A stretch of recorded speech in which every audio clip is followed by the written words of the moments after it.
Saudara, 6 rumah warga Dusun Bahagia, Lorong Andika, Gampung Kedubang, Jawa terancam akan amblas ke sungai pasca banjir luapan Das Krung Langsa. Amatan Serambion TV Sabtu 15 Januari 2021 di lokasi, lebar bantaran sungai sudah longsor atau erosi dihantam air antara 7 hingga 12 meter dan panjangnya mencapai kurang lebih 50 meter.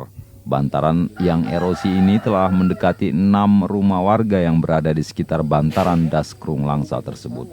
6 rumah yang mulai terancam amblas ke sungai yakni milik Rudiansyah, Indra Klana, Habibi, Kekman, Bang Adi, Pak John, termasuk tanah milik Hidayat.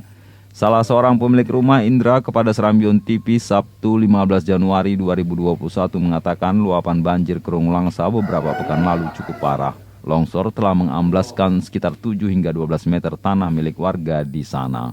Masyarakat daerah ini berharap penanganan cepat dari pemerintah agar rumah mereka tidak rusak dan amblas ke dasar sungai. Dari Langsa, Zubir, Serambion TV.